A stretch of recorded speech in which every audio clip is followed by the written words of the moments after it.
नमस्कार। मैं डॉक्टर रमानिवास शर्मा रमन अपने यूट्यूब चैनल पर साइंस और टेक्नोलॉजी का कॉम्पिटिटिव सेशन लेकर के बच्चों आपके सामने आज विस्तार से पढ़ रहे उतक का 9वां चरण लेकर के 9वां पार्ट लेकर के बच्चों आपके सामने कनेक्टिव टिश्यू में आज हम बात करेंगे कार्टिलेज की। इसको हिंदी में उपास्थि कहते हैं। NEET, PNST, state PSC, UPSC, SSC सब में कॉम्पिटिटिव एग्जाम जितने होते हैं, चाहे वनडे एग्जाम हो, सभी एग्जाम में उतक से सवाल पूछे जाते हैं। सवाल कैसे बनेंगे, कैसे पूछे जाएंगे, कहां कहां से पूछे जाएंगे, आज इसकी विस्तार से जानकारी आपको देंगे। कार्टिलेज यानी उपास्थि का थ्योरेटिकल डिस्कशन आज हम आपके साथ साझा करेंगे। सेशन को आगे बढ़ाएं उसके पहले चैनल को सब्सक्राइब करना, लाइक करना और शेयर करना ये आपकी जिम्मेदारी है। तो चलें सेशन की ओर। और एक सामान्य सा चित्र आपके स्क्रीन पर दिख रहा होगा। जो ये चित्र दिख रहा है, ये सेक्शन उस ऊतक का सेक्शन काट करके लगाया हुआ चित्र है। आगे इसका विस्तार से पूरा का पूरा विवरण आपको मिलेगा। तो आइए सेशन पर, और सबसे पहले आज शुरुआत हम हिंदी से इसकी करते हैं। उपास्थि यानी कार्टिलेज पहले पढ़ देते हैं, इसको फिर समझाते हैं। मानव शरीर एवं अन्य प्राणियों में पाया जाने वाला लचीला, ध्यान रखिएगा, एक शब्द का यहां इस्तेमाल हम कर रहे हैं, वो शब्द है लचीला।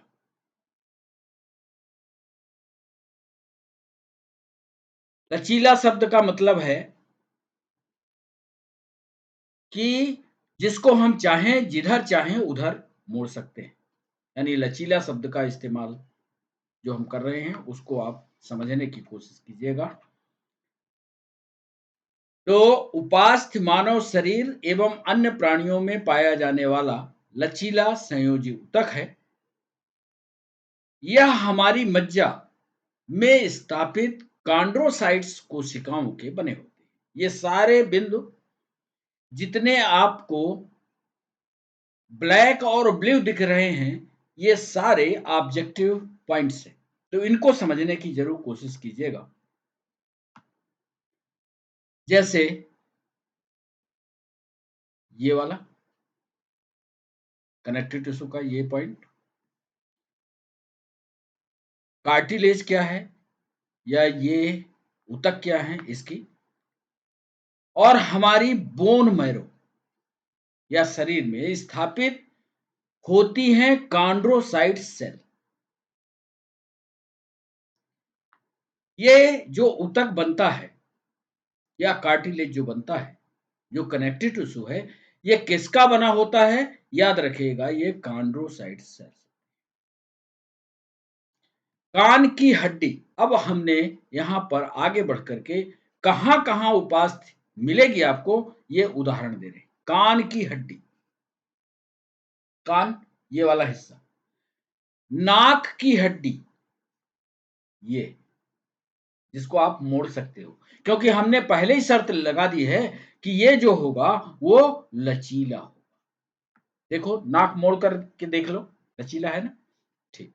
तो कान की हड्डी हो एक बात, और दूसरी नाक की हड्डी हो, तीसरा अस्थियों के जोड़, जहां जहां भी हड्डियां आपस में जुड़ेगी, ये सब कार्टिलेज के बने होते हैं। उपास्थि की संरचना के अनुसार, अकॉर्डिंग टू देयर स्ट्रक्चर, यानी संरचना के अनुसार, ये दो रासायनिक पदार्थों के बनते हैं। याद रखिएगा, एक होता है कोलेजन, या इसी को एलास्टिन भी कहते हैं। कोलेजन का दूसरा नाम एलास्टिन भी है। या तो इसको आप कोलेजन कहो, या तो इसको आप कोलेजन कहो, और इसी को आप एलास्टिन भी बोल सकते हैं। कोलेजन या एलास्टिन। ये 3 प्रकार के होते हैं, सॉरी 2 नहीं, ये 3 प्रकार के होते हैं। कोलेजन 3 प्रकार के होते हैं। कौन-कौन से होते हैं? एक तो होता है हाइलिन, दूसरा होता है इलास्टिक और तीसरा होता है, पहला हाइलिन, दूसरा होता है इलास्टिक और तीसरा होता है फाइबर। तीनों नाम आपको याद रहने चाहिए, हाइलिन, इलास्टिक और तीसरा फाइबर। आप जब नोट्स बनाइएगा तो इसको क्रम से लिखिएगा, हाइलिन, इलास्टिक और फाइबर। उपास्थि शरीर के ऊतकों को मजबूत बनाने का काम करते हैं। उपास्थि का मुख्य काम क्या होता है? ये ऊतकों को मजबूत करती है। ये हमारे शरीर के जितने भी जोड़ हैं उसमें इलास्टिकनेस आ जाए, लचीलापन आ जाए, ये जिम्मेदारी भी इसी की होती है। इनकी मौजूदगी की वजह से हमारे शरीर के अंग सुचारू रूप से काम करते हैं। उपास्थि रक्त वाहिकाओं से जुड़े नहीं होते, ध्यान दीजिए। उपास्थियां जितनी होंगी, जितने कार्टिलेज होंगे, कई लोग सोचते हैं कि इसमें ब्लड की सप्लाई होती है या आर्टरी होगी, वेन होगी। ध्यान से आज समझ लीजिएगा, इसमें वाहिकाएं नहीं होती। बड़ा इंपॉर्टेंट लाइन है ये, जुड़े नहीं होते। बल्कि क्या होता है कि जो भोज्य पदार्थ होता है, जो जरूरी चीज होती है, इसके अंदर बिखरी हुई अवस्था में पड़ी रहती है और जब इसको भोजन की जरूरत होती है तो बिखरे हुए भोज्य पदार्थ को ग्रहण। आमतौर पर फिर लिखा हमने लचीला होता है, लेकिन जरूरत और प्रकार के हिसाब से इसकी प्रवृत्ति में थोड़ा अंतर। जैसे कम उम्र में एक छोटे बच्चे का कान देखिए कोमल है, आप अपना कान देखिए और इसके बाद की उम्र के कान को देखिए, ये हार्डनेस बढ़ती चली जाती है। कुछ ऐसे अंग जिसमें उपास्थि पाई जाती है, ये है कान, नाक, पंजर, इंटरवर्टिब्रल डिस्क, यहाँ पर उपास्थि होती है।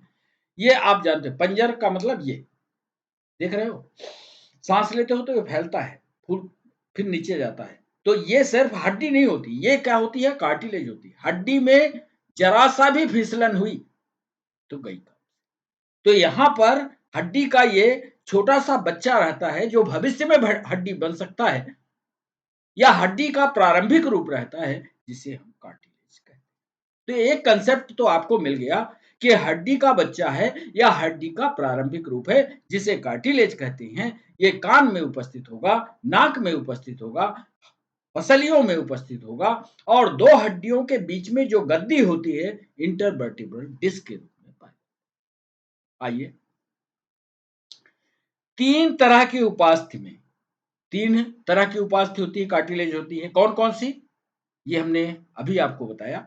एक होती है हाइलिन, एक होती है इलास्टिक और एक होती है फाइब्रो। फिर से याद कर लीजिए, हाइलिन, इलास्टिक और फाइब्रो। इसमें से जो हाइलिन होती है, हाइलिन को वास्तविक रूप से हाइलिन को ही उपास्थि कहा जाता है। वास्तविक रूप से हाइलिन को ही उपास्थि कहा जाता है। ये ध्यान रखिए, वास्तविक रूप से हाइलिन को ही कहा जाता है, क्योंकि शरीर में ज्यादातर मात्रा हाइलिन की ही होती है। ये भी दूसरा पॉइंट, यह हड्डियों के जोड़ों को बांटता है। अब हाइलिन कहां कहां होगा? जरा हमारी उंगली को देखिए, इसमें जोड़ नंबर 1, जोड़ नंबर 2 और नीचे का जोड़ भी, 3 जोड़ हुए। तो ये जोड़ों को आपस में बांट करके, ये जोड़ों को जो टुकड़ों में करता है, ये देख रहे हो, ये ये जोड़ों के बीच में जो कार्टिलेज होगा, ये कौन सा कार्टिलेज होगा? यदि हम आपको ऑब्जेक्टिव देते इसमें तो आपका जवाब होता हाइलिन।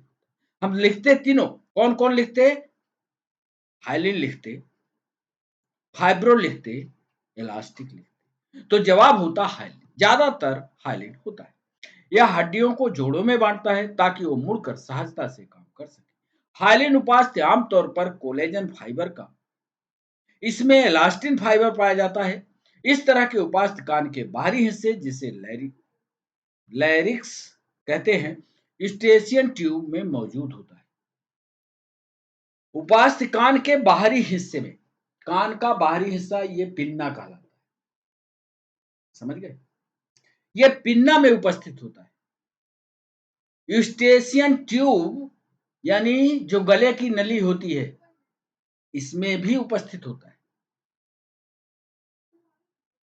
लचीला होने के कारण यह अंगों की संरचना को बेहतर संतुलित करता है। कान के बाहर रहने वाली गोलाकार संरचना खुल सके। फाइब्रो उपस्थिति तीनों उपास्थि में सबसे अधिक मजबूत और दृढ़ संरचना वाली। अब फाइब्रो की बात कर लेते हैं। हाइलिन को बता दिया कि हर जोड़ पर उपलब्ध। अब यदि हम फाइब्रो की बात करें, यानी दूसरे की, तो फाइब्रो जो कार्टिलेज होता है, ये तीनों उपास्थि में सबसे अधिक मजबूत और दृढ़ संरचना वाली होती है। सबसे मजबूत और दृढ़ संरचना वाली होती है। इसमें हाइलिन उपास्थि से ज्यादा टाइप 1 कोलेजन होता है। कोलेजन भी कई प्रकार के होते हैं, टाइप 1, टाइप 2, टाइप 3।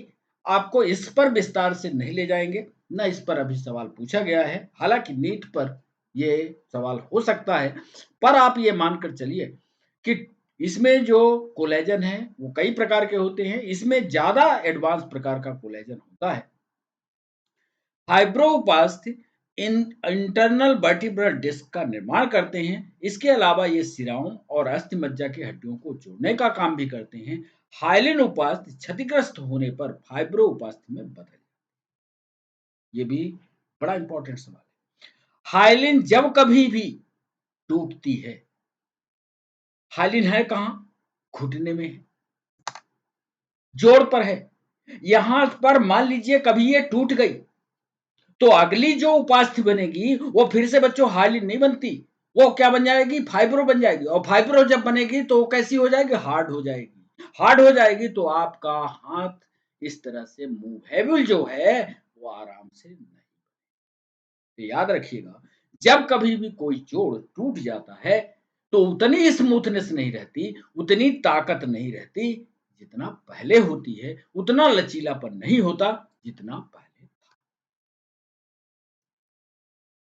हालांकि दृढ़ता की वजह से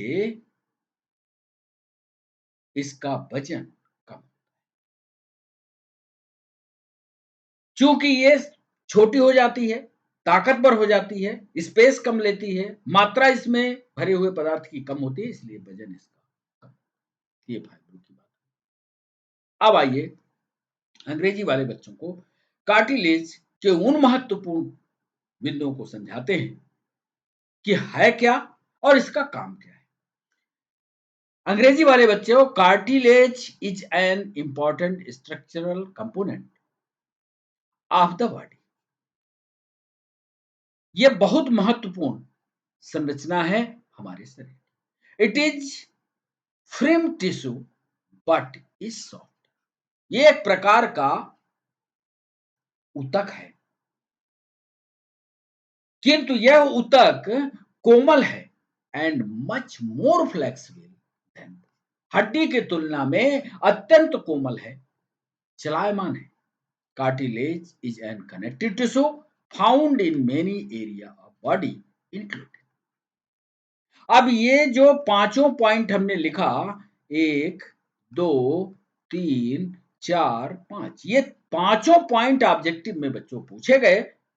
NEET, PNST, PSC, UPSC, MPSI, ये जो पांचों पॉइंट पूछे गए, इन पांचों पॉइंट को हमने क्रम से लिख दिया है। अब ये पांचों पॉइंट आपको याद रहे, ये आपकी जिम्मेदारी है। पहला पॉइंट लिखा, joints between bone and the elbow, knee and ankle.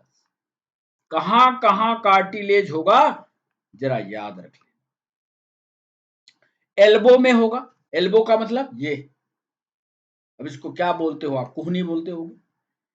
घुटने में होगा, चलिए घुटने में नीज में हो गया। एंकल्स में जहां एड़ी लगी हुई है, एड़ी और उसके बीच में होगा, 3 प्रमुख हुए। End of the ribs, ribs जहां से शुरू होती है उसके बाद जो उसका दूसरा किनारा होता है, इंड्स ऑफ रिब, रिब के अंतिम छोर पर, ध्यान से लिख लेना इसको, ends of the rib, rib के अंतिम छोर पर जो हड्डी का पार्ट पाया जाता है वो कार्टिलेज के रूप में होता है। हिंदी में लिख लो, पसलियों के अंतिम छोर पर जो हड्डी का रूप पाया जाता है वो कार्टिलेज होता है। Between the vertebra in the spine, आपको याद होगा जो ये हमारे वर्टिब्रल कॉलम है उसमें बहुत सारी हड्डियां हैं, एक हड्डी हो गई, फिर 2 हड्डी हो गई, फिर 3 हड्डी हो गई, ये सारी हड्डियां में स्पाइन होता है। इस स्पाइन को न्यूरल स्पाइन कहते हैं। ये जो न्यूरल स्पाइन होता है बच्चों, ये कोमल होता है, फ्लेक्सिबल होता है, इधर उधर मुड़ सकता है। ये न्यूरल स्पाइन कार्टिलेज का बना। अब समझ गया, हमने लिखा between the vertebrae in the spine.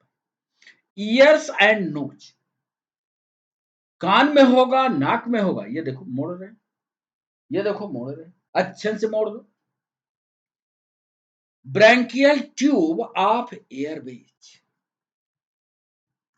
Cartilage याद करो, जरा देखो, ये जो जा रही है ना, ये क्या है, ट्रेकिया, ट्रेकिया में कार्टिलेज होता है ये बोन का बच्चा ही, हड्डी का ही सरलतम रूप है, तो ये लेकिन कार्टिलेज में होता है ताकि इसमें लचीलापन। आप किसी की गर्दन पकड़ो ऐसे मुड़े तो यहां यहां कार्टिलेज, याद कर लेना। ये पांचों सवाल कहीं ना कहीं ऑब्जेक्टिव में पूछे गए। Joint between bones, elbow, knees and ankles, ends of the rib, between the vertebrae in the spine, ears, nose, bronchial tubes and air.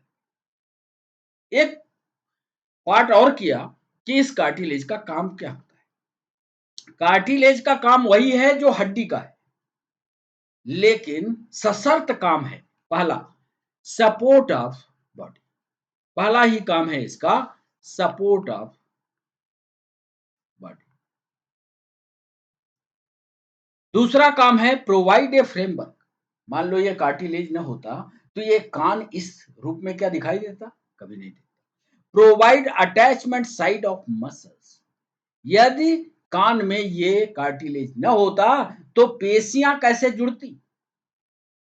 Protect underlying tissue, ये इसके नीचे जो ऊतक उपस्थित होते हैं, चाहे एरियोलर हो, चाहे फैटी हो, चाहे कोई भी टिश्यू हो, चाहे ब्लड या फ्लूइड टिश्यू हो, सबको एक सुरक्षा देता है। हेल्प प्रोवाइड फ्लेक्सिबिलिटी, यह चलायमान होता है, तन्यता देता है, फ्लेक्सिबिलिटी देता है। और छठवां काम दिया from structural model of growing bones, यह बढ़ती हुई हड्डी को एक नक्शा दे दे।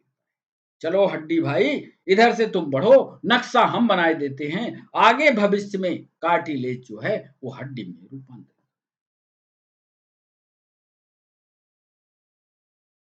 यही काम सेम टू सेम, यही काम हड्डी का भी।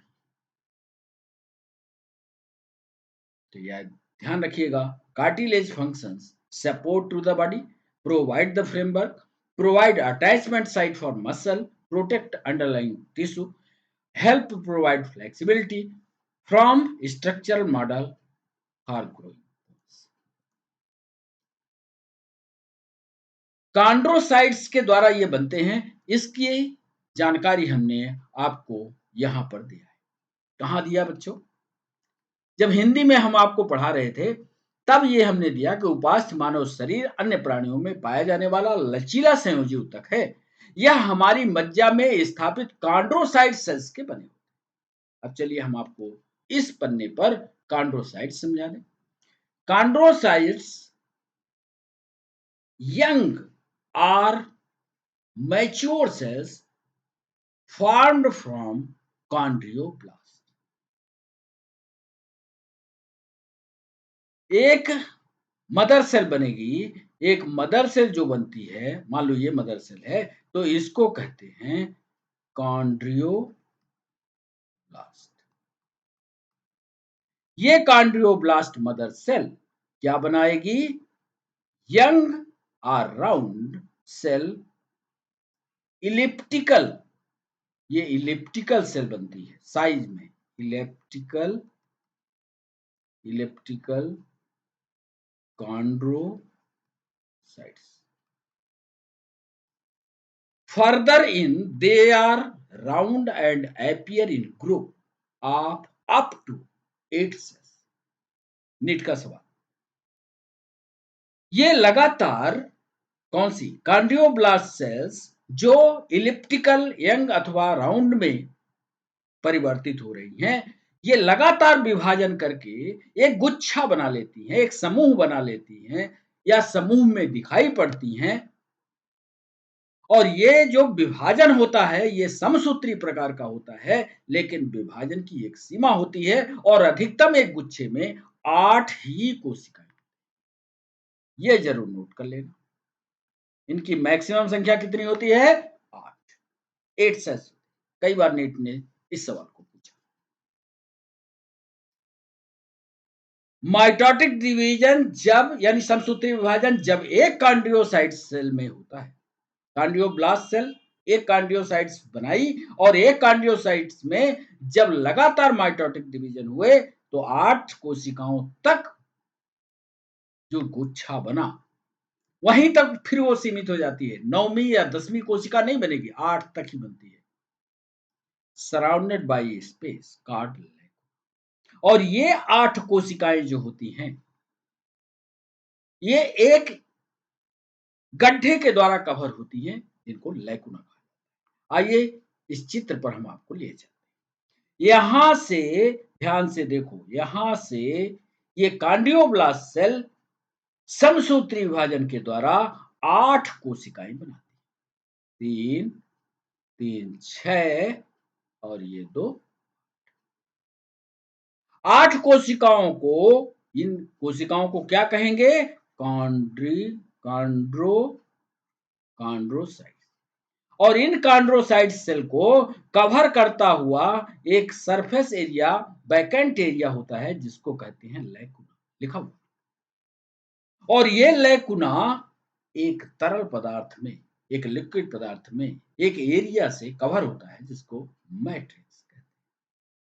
और ये जो संरचना बनती है, ये फिर इस तरह की संरचना में या धागे नुमा संरचना में, यही कहलाता है फाइब्रोकार्टिलेज, जो बाद में बने। ये कैविटी जो बनी, ये जो गुहा बनी जिसमें 8 कोशिकाएं बनी, इसको घेरे हुए लैकुना होता है। ये भी सवाल पीएनएसटी ने पूछा। आइए, उपास्थ जो होगी ठोस होगी। ये सारे लक्षण याद रखिएगा। उपास्थ जो भी होगी ये ठोस, लेकिन अर्ध दृढ़ होगी, पूरी तरह से दृढ़ नहीं होगी, लचीली होगी। इस ऊतक के चारों ओर तंतुमय झिल्ली का आवरण होगा। और ये पीएनएसटी ने पूछा था, ये तंतुमय झिल्ली का जो आवरण होता है, ये क्या कहलाता है? याद कर लेना, ये जो आवरण होता है ये पेरिकार्डियम कहलाता है। पढ़ लेना। उपास्थि में कॉन्ड्रोब्लास्ट सेल होती है। इसमें कॉन्ड्रोसाइट्स कोशिकाओं का निर्माण होता है। ये कॉन्ड्रोब्लास्ट जो है कॉन्ड्रोसाइट्स का निर्माण करती हैं, ये बता चुके। और ये कॉन्ड्रोसाइट्स मैट्रिक्स के अंदर लटकती हुई अवस्था में पाई जाती है। ये जो 8-8 का समूह है, 8, 8, 8, 8, 8-8 के समूह को बाहर से एक तस्तरी नुमा रचना घेरती है और ये तस्तरी नुमा रचना लैकुना। इसके मैट्रिक्स में छोटे-छोटे अवकाश,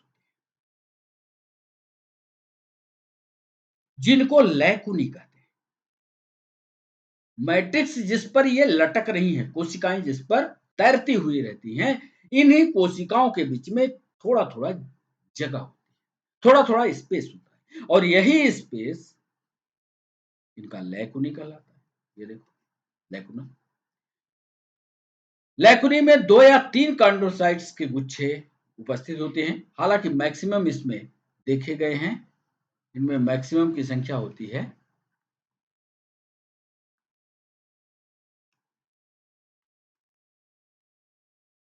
2 या 3 की जगह मैक्सिमम 8 देखी गई है। कार्नोसाइट्स के गुच्छे में उपस्थित होती हैं। कार्नोसाइट्स कोशिकाओं द्वारा कॉन्ड्रिन प्रोटीन का निर्माण, ये जो कॉन्ड्रोसाइट्स हैं ये कॉन्ड्रिन प्रोटीन का निर्माण करती हैं, जो कार्टिलेज को अर्धदृढ़ तथा लचीला। अब जरा हड्डी में कार्टिलेज कहाँ है इसको देख लो। ये मान लो घुटने वाला एरिया है, उसी के बीच के जोड़ की बात होगी। ये घुटने वाली एरिया में ये हड्डी नंबर मान लो 1 है और ये हड्डी नंबर, इन दो हड्डी के बीच में ये जो डार्क ब्लू कलर की रचना आप देख रहे हो ना, ये डार्क ब्लू कलर की, ये जो डार्क ब्लू कलर की रचना आप देख रहे हैं, यही रचना जो है वो कार्टिलेज का हिस्सा बनेगी।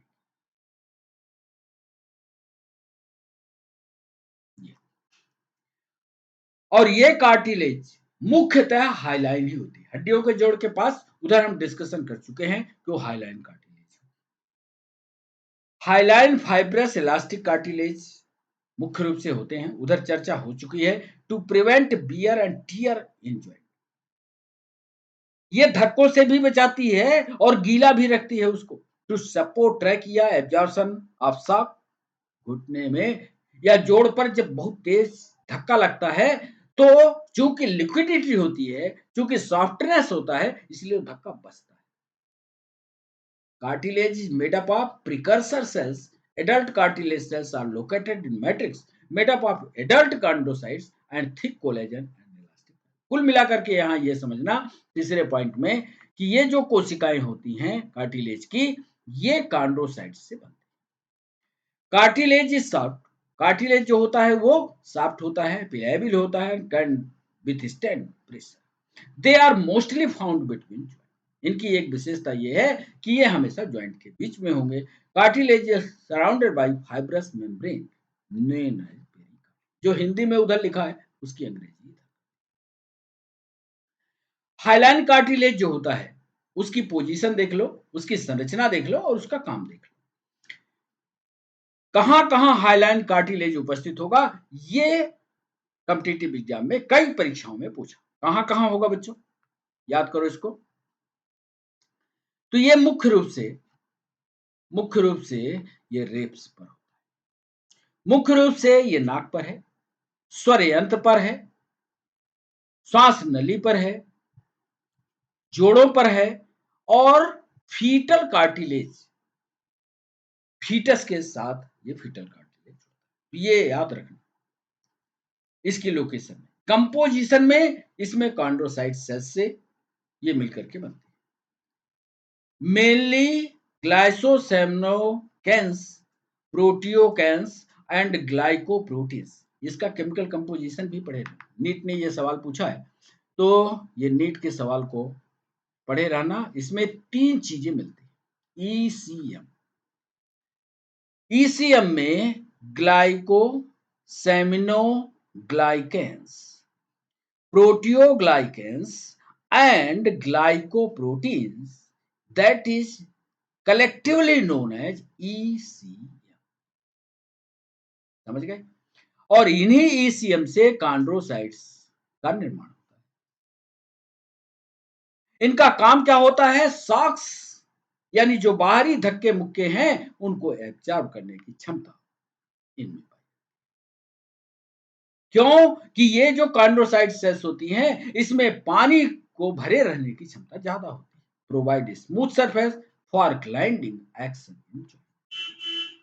जब दो जोड़ एक दूसरे के ऊपर मूव कर रहे हो, गतिशील हो, गतिमान हो, तो एक चिकना सरफेस देने की जिम्मेदारी हाइलाइन कार्टिलेज की, helping to restore and repair the connectivity around your joint tendons. और पता है हाइलाइन कार्टिलेज क्या करता है, मान लीजिए टेंडन और लिगामेंट में कोई दरार आ गई, तो कोई तोड़फोड़ हो गई, तो टेंडन और लिगामेंट के तोड़-फोड़ को फिर से रिपेयर करने की जवाबदारी हाइलाइन की। संरचना में हाइलाइन जैसे दिख रहा है, लैकुना वाली संरचना में वो दिखेंगे, मैट्रिक्स में लटकते हुए होंगे। Hyaline cartilage is a type of connective tissue found in areas such as nose, ear, trachea in the human body. The word hyaline means glass like. पता है हाइलाइन का मतलब क्या होता है? हाइलाइन का मतलब होता है शीशे जैसा, याद कर लेना। And hyaline cartilage is glossy, और देखने में ये चमकदार दिखता है जैसे शीशा। ये हाइलाइन कार्टिलेज की विशेषता पढ़ना, फंक्शन पढ़ना, संरचना पढ़ना, और इसका काम यह भी बताना कि जब कभी भी लिगामेंट, जब कभी भी टेंडन टूटते हैं तो रिपेयर यही करता है। हाइलाइन कार्टिलेज में मैट्रिक्स तंतुविहीन नीला ग्लास समान होता है, लेकिन ट्रांसलुसेंट यानी अर्ध पारदर्शी होता है। इसमें श्वेत फाइब्रो कार्टिलेज लैकुनी में कॉन्ड्रोसाइट की पंक्तियों के बीच कोलेजन तंतु की स्थूल सघन बंडल वहित करता है। यह कंठ में है, नासापट में है, श्वास नली के आकार में है। ये सब उधर बता चुके। इलास्टिक कार्टिलेज का एक और काम देखिए, ये बाहरी कर्णपिन्ना पर ये, और इपीग्लाटिस में, इपीग्लाटिस कहां होगा? जो भोजन नली और श्वास नली को बंद करने का ढक्कन, इपीग्लाटिस। इपीग्लाटिस में इसका लोकेशन कंपोजिशन कंड्रो इलास्टिक फाइबर ही होगा, कॉन्ड्रोसाइट सेल्स ही होंगे। यहां देखिए कोलेजन का थोड़ा विस्तृत रूप होगा। इसमें इलास्टिक फाइबर जो होंगे इंटरमाइलेटेड विथ कोलेजन होगा, creating a thread like structure होगा। इलास्टिक कार्टिलेज का ये दूसरा, ये इलास्टिक फॉर्म में कैसे हो जाते हैं कि इसमें जो कार्टिलेज है वो धागे के रूप में रूपांतरित हो जाता है। चित्र में आप देखें, देख रहे हैं। फंक्शन क्या होता है? High flexibility provide support to soft. इसमें जो मूवमेंट है वो और तरीके से और तेजी से आ जाता है, यानी इसका काम जो होता है मूवमेंट तेजी से करता है। इलास्टिक कार्टिलेज इसके विपरीत कॉन्डक्स के बीच प्रत्यास्थ तंतुओं का सघन जाल होता है। प्रत्यास्थ तंतु अंगों को प्रत्यास्थ तथा प्लिएबल बनाते हैं। प्लिएबल का मतलब चलाने वाला। यह कानों की ईस्टकेशियन ट्यूब, इपिग्लाटिस और नाक के सिरे तथा कर्ण के पिन्ना में होते हैं। तीसरी जो फाइब्रो कार्टिलेज है, फाइब्रो कार्टिलेज का लोकेशन होता है कि दो हड्डियों के बीच में जो डिस्क लगती है, जिसको स्लिप डिस्क हो जाती है, कहते हो स्लिप डिस्क हो गई, दो हड्डियां आपस में रगड़ने, तो दो हड्डियों के बीच में जो गद्दी होती है उसको कहते हैं intervertebral disc. Pubic symphysis, pubic symphysis कहां? पेल्विक गर्डिल पढ़ो। पेल्विक गर्डिल में दो हड्डियों के बीच में एक डंडा होता है ऐसे, उसको कहते हैं प्यूबिक सिम्फाइसिस। बोन में देख लेना। ये भी कॉन्ड्रोसाइट सेल्स की बनेगी। यह एग्रीकैन नामक रासायनिक पदार्थ की बनेगी। कोलेजन यहां भी होगा। कोलेजन का कम ताकतवर भाग भी और अधिक ताकतवर भाग भी इसको बनाएगा, यानी कोलेजन फर्स्ट, कोलेजन सेकंड दोनों होगा। इसका काम होता है strong and resistant provide cushioning to tearing and composition, minimise friction between tendon and bone. ये इतनी मजबूत होती है कि एक तो ताकत देती देती है, साथ में टेंडन में जो घर्षण होता है, टेंडन और हड्डी के बीच में जो घर्षण है उसको provide structure to your skin. इसी फाइब्रोकार्टिलेज की हमारी त्वचा बनती है, हड्डी बनती है, टेंडन बनते हैं, लिगामेंट बनते हैं, प्रोवाइड जॉइंट सपोर्ट। फाइब्रोकार्टिलेज कशेरुकियों के बीच संधियों में होता है। इसके कोलेजन तंतु ऐसी संधियों को प्रबल किंतु कम प्रत्यास्थ तथा आंशिक रूप से गतिशील बनाते हैं। अंतरक कशेरुकी गद्दियों में श्रोण मेखला के प्यूबिस सिम्फाइसिस इसी की बनी। तीनों का रूप देख लो। इलास्टिक कार्टिलेज इस तरह, हाइलाइन कार्टिलेज इस तरह, अब फाइब्रो कार्टिलेज मतलब जिसमें धागा हो इस तरह दिखाई देता है। ये तीनों चित्र बच्चों, तीनों के तीनों, ये और ऊपर वाला मतलब